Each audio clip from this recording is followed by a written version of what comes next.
ছেলে ভালোভাবে খাচ্ছে, মা ভালো মন্দ খেতে পাই না, মা চোখের পানি ভাসাই দিচ্ছে। বেটা আব্দুল করিম, একটা যদি বেটা মাছ দিতে, এক পিস আমরা বাবা মা গিয়ে তোমার জন্য দোয়া দিতাম।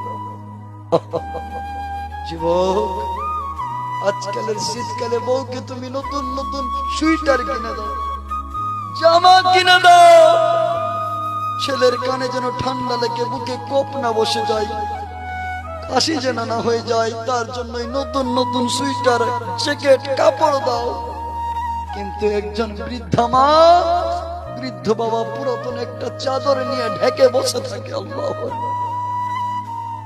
এই যুবক, আজকের এই প্রোগ্রাম থেকে যাও, কালকে আগামীকাল কোন মার্কেট থেকে সুন্দর একটা শালের চাদর কিনে তোমার বৃদ্ধ আব্বাকে দিয়ে বলো, আব্বা